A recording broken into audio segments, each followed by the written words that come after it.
بسم اللہ الرحمن الرحیم۔ السلام علیکم معزز ناظرین، بحیثیت مسلمان ہمارا یہ عقیدہ ہے کہ اللہ تعالیٰ نے نیک لوگوں کے لیے جنت اور گناہ گاروں کے لیے جہنم کو پیدا فرمایا۔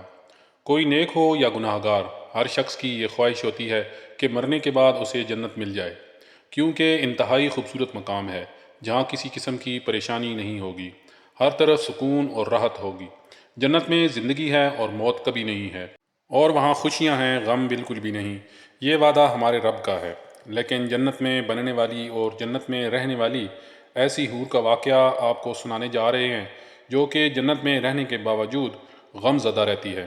معزز ناظرین، اگر آپ اس چینل پر نئے ہیں تو ہمارے چینل کو سبسکرائب کر کے بیل آئیکن کو پریس کر لیں تاکہ آنے والی اس طرح کی معلوماتی ویڈیوز آپ کو ملتی رہیں۔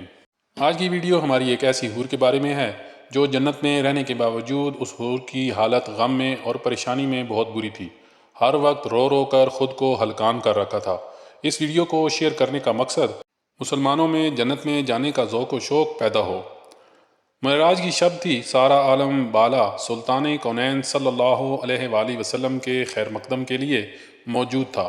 امیدوں کے ہجوم سے گزرتے ہوئے عالم ملکوت کا معائنہ فرمایا، پھر جب گشت کے لیے باغ فردوس کی طرف بڑھے تو مرحبا کہنے کے لیے ہر طرف حور و غلامان کی صفیں ایستادہ تھیں۔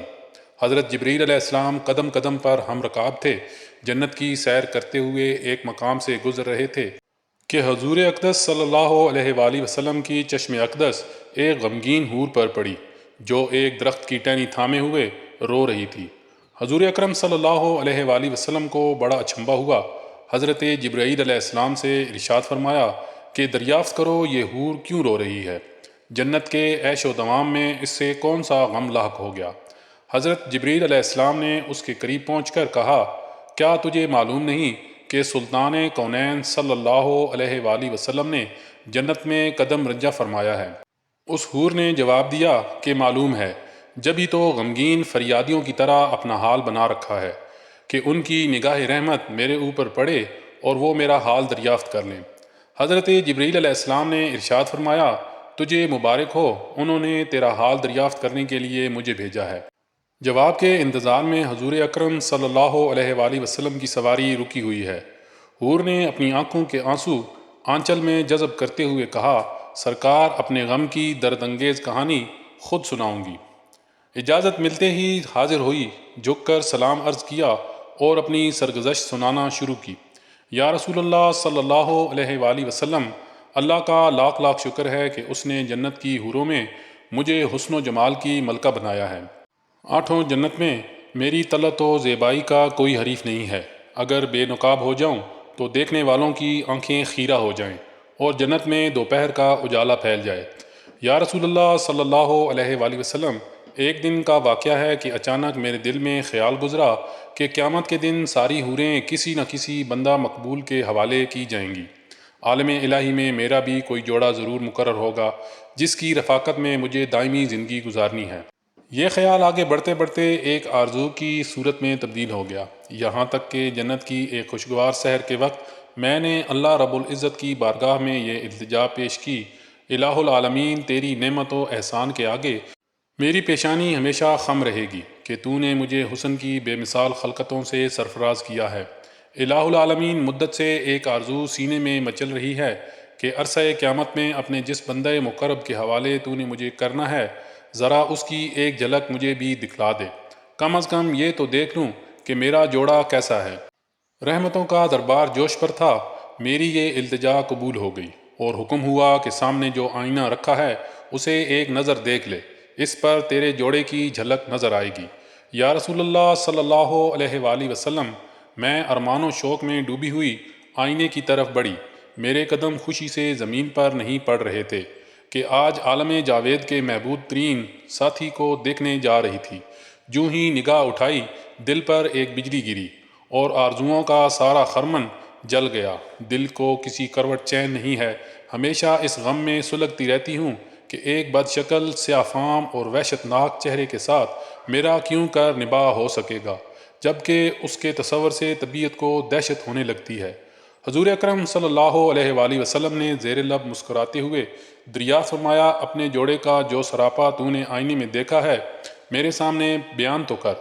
اس نے ٹھنڈی آہ بھر کر کہا، سر سے پاؤں تک مجسمے سیاہی، خوفناک اندھیرا، چھوٹی چھوٹی آنکھیں، موٹے موٹے ہونٹ، چوڑے چوڑے دانت، چپٹی ناک، بھدا چہرہ اور تنگ و تاریک پیشانی، قد و قامت میں بھی بالکل بے ڈھنگا، چشمہ نور میں نکھری ہوئی چاندنی اور گل و لالہ کی بہاروں کے ساتھ اس وحشت مجسم کا پیوند کیوں کر جوڑا جا سکتا ہے؟ وہ جب اپنی بات ختم کر چکی تو حضور اقدس صلی اللہ علیہ وآلہ وسلم نے سر اٹھایا، آنکھیں غیرت جلال سے سرخ ہو گئیں۔ ارشاد فرمایا، تو نے جو سراپا بیان کیا ہے وہ تو میرے پیارے بلال کا ہے، ایک عاشق سراپا، ایک مومن وفاکش اور نگار خانہ ہستی کے ایک گوہر نایاب کو پا کر تو غم نصیبی کا شکوہ کر رہی ہے۔ کیا تجھے معلوم نہیں کہ بلال میرا عاشق مجسم ہے؟ میں نے اپنی پلکوں کے سائے میں اسے پناہ کی جگہ دی ہے۔ اور سن لے، میرا بلال بارگاہ یزدانی میں تقرب کی اس مسنت امتیاز پر فائز ہے کہ فردائے قیامت میں اس کے جسم کی سیاہی حوران خلد کے رخساروں پر تل بنا کر تقسیم کر دیے جائیں گے۔ آتش کدہ عشق میں وہ نکھرا ہوا سونا جس نے محبت کی شگفتگی میں دونوں جہاں سے منہ پھیر لیا ہے، وہ حسن مجرد کا تماشائی ہے۔ فردوس کا حسن وہ کیوں کر خاطر میں لائے گا؟ اپنے جلووں کی زیبائی پر تو غرور نہ کر، ہو سکتا ہے جس دن 70,000 نقاب الٹ کر تو بلال کے سامنے آئے، میرا بلال تجھے ناپسند کر دے۔ حضور اکرم صلی اللہ علیہ وآلہ وسلم کا ارشاد سن کر وہ اپنے جذبات قابو میں نہ رکھ سکی، طلعت و جمال کا سارا خمار اتر گیا اور اضطراب شوق کی وارفتگی میں چیخ پڑی، حضور اکرم صلی اللہ علیہ وآلہ وسلم، میری معذرت قبول کیجئے، میرے غم کا بوجھ اتر گیا، وہی سیاہی فام بلال مجھے پسند ہے۔ میں اپنی خوش نصیبی پر نازاں ہوں کہ سلطان کونین کا پروردہ نظر میرے حصے میں آیا ہے۔ قیامت کے دن اس سراپا کے ساتھ بلال کو اپنی آنکھوں میں بٹھانا چاہتی ہوں۔ اس کی معذرت قبول فرمائی گئی اور حضور اکرم صلی اللہ علیہ وآلہ وسلم دعائیں دیتے ہوئے آگے بڑھ گئے۔ محترم ناظرین، امید کرتا ہوں آپ کو یہ ویڈیو پسند آئی ہوگی۔ اگر یہ ویڈیو پسند آئی ہو تو کمنٹ باکس میں ضرور بتائیں اور ہمارے چینل کو سبسکرائب کر کے بیل آئیکن کو پریس کریں تاکہ آنے والی اس طرح کی معلوماتی ویڈیوز آپ کو ملتی رہیں۔ جزاک اللہ۔